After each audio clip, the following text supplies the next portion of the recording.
با سلام و وقت بخیر خدمت تمام دوستان عزیز. من علی اکبر حسینی هستم، کارمند بانک، 20 سال سابقه کار دارم و میخوام خدمتتون عرض کنم که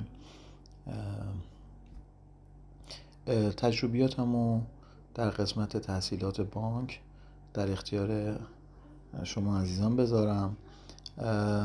خب همه ما با بانک سر کار داشتیم و خدمتتون عرض کنم که مهمترین مؤلفه بانک خب سپرده و تحصیلات است.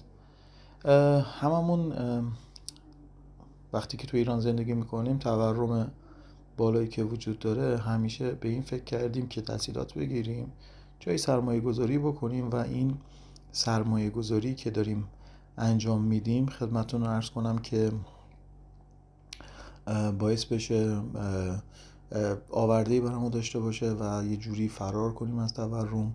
هممون میدونیم که توی اقتصاد تورمی باید تحصیلات گرفته بشه، شخصی که بدهکار هست همیشه برنده هست. به همین خاطر این چنل رو بیشتر برای آموزش و خدمتتون عرض کنم که شاید هم مقایسه تحصیلات با همدیگه بیایم چیکار بکنیم، خدمتتون عرض کنم که صحبت بکنیم راجبشون و اطلاعاتی رو در اختیار همدیگه قرار بدیم. یه مسئله‌ای که هست خدمتتون عرض کنم که من میخوام برای شروع از بانک ملی شروع کنم و راجع به تحصیلاتی که بانک ملی ارائه میده صحبت بکنیم و خدمتتون عرض کنم که خب تحصیلاتی که میده چند تحصیلات هست.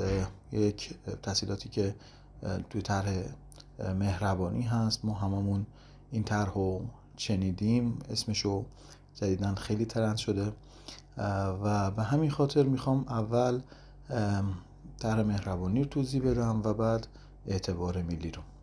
برای شروع کار هممون برای اینکه از خدمات غیر حضوری یک بانک بخوایم استفاده بکنیم باید اپلیکیشنش رو گوشی حالا یا تحت وبش رو داشته باشیم و برای این کار لازمه این کار خب برای بانک ملی اینجوری هست که شما باید حساب داشته باشین اونجا، هر نوع حسابی داشته باشین و نیاز به حضور داخل بانک نیست. ولی دو تا مسئله هست که خیلی مهمه. یکی فعالسازی پیامک، یعنی پول وقتی که واریز و برداشت میشه براتون پیامک میاد، این باید فعال باشه به شماره سیم کارتتون و سیم کارتتون هم به نام خودتون باشه. و مسئله دوم اینی که رمز دومی پویا داشته باشه، یعنی رمز دوم یک بار مصرفی که از طریق پیامک میاد. برای ثبت نام هم اگه میخواین، اگه ببینم استقبال هست، نحوه ثبت نام کردنش رو با هم دیگه یه بار مرور میکنیم. ولی فعلا ما فرض برای میگیریم که شما تحصیلات سامانه بانک رو نصب کردین و راجع به طرح مهربانی صحبت میخوایم بکنیم. مسئله اول اینه که برای گرفتن تحصیلات طرح مهربانی مهمترین مؤلفه اینه که شما اون حساب رو داشته باشید و برای افتتاح حساب نیاز هست که یا حضوری یا غیر حضوری از طریق سامانه بانک میتونین چیکار بکنین؟ حسابتون رو باز کنین.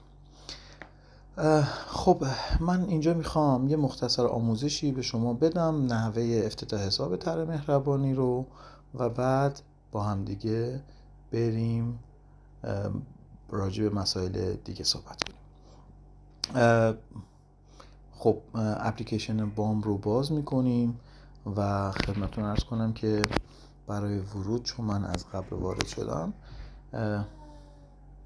کد یک بار مصرفم برام میاد و من از اپلیکیشن تحت اندروید استفاده میکنم به خاطر حالا همین که بهترین امکانات رو فعلا اندروید داره، به خاطر اینکه ما خودتون میدونید تحریم هستیم و خدمات بانکیمون و خدمتتون عرض کنم که اپلیکیشن های موبایلیمون رو که برای بانک ها هستن از طریق اپل ارائه نمیده. مسئله که هست اینی که برای افتتاح حساب طرح مهربانی باید خدمتتون عرض کنم که از طریق سامانه بام جهت افتتاح سربرگی که بالا هست رو کلیک میکنیم و پیش‌فرض روی کوتاه مدت اعتبار ملی هست، باز میکنیم و خدمتتون عرض کنم که قرض الحسنه طرح مهربانی رو انتخاب میکنیم. وقتی که قرض الحسنه طرح مهربانی رو انتخاب کردیم نیاز هست که شعبه خودمون رو انتخاب بکنیم. از طریق نقشه هم میتونیم انجام بدیم و از طریق لیست هم میتونیم. راحت ترینش، حالا چون من خیلی راحتم، از طریق لیست رو میزنم و برای پیش‌فرض خب شعب تهران رو نمایش داده میشه.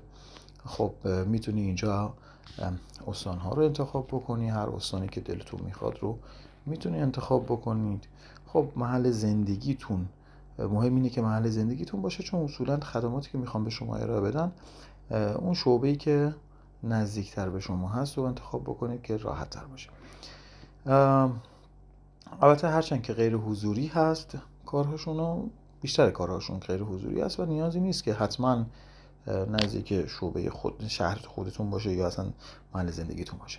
خب ما حالا چون خودم در مازندران زندگی میکنم مازندران انتخاب میکنم و از گزینه انتخاب شهر ساری رو، چهاردانگه و کیاسر رو انتخاب میکنم، دکمه تایید رو میزنم و تمام شعبه هایی که وجود داره رو برای من نمایش داده میشه و ما میتونیم هر یک از شعبه‌ای که به محل زندگیمون نزدیکتر هست رو انتخاب بکنیم. حالا ما میایم بر حسب راحتی همون شعبه ساری مرکزی ساری رو انتخاب میکنیم. بعد پایین هم یه متن توافقنامه ای هست، اونو میتونیم مطالعه بکنیم، دانلود بکنیم. بعد خدمتتون عرض کنم که یا خب میتونیم تیکشو بزنیم، چیز خاصی نداره. همیشه مقررات بانکی برای همه حساب ها شبیه هم هست. ما فعلا فقط تیکشو میزنیم، ادامه فرایند رو میزنیم. اینجا خدمتتون عرض کنم چند تا مسئله وجود داره. شماره حسابی که باید ازش پول برداشت بشه بالای صفحه هست، میتونید اگه چند حساب داری روی فلش بزنی و خدمتتون عرض کنم که حساب مورد نظرتون رو انتخاب بکنیم. برای افتتاح هم حداقل حساب 50,000 تومان هست و میتونیم با 50,000 تومان شروع کنیم یا میتونیم با مبلغ بیشتری شروع کنیم.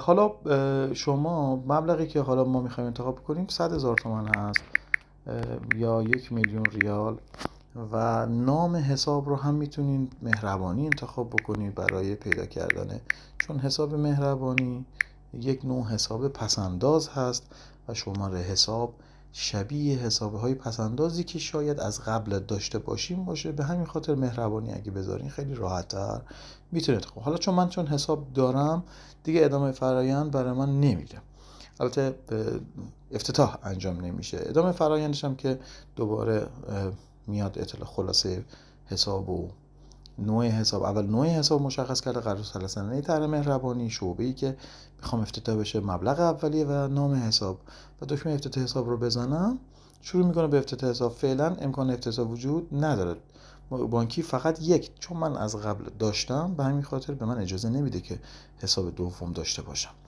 خب فعلا تا اینجا بسنده میکنیم برای طرح مهربانی. خواهش میکنم ادامه ویدیوهای ما رو تماشا کنین و با لایک کامنت ما رو در واقع مشوق ما باشین و همینطور اینکه سابسکرایب کنید که اطلاعات بعدی رو قاعدتاً ما راحت‌تر بهتون برسونیم. فعلا خداحافظ.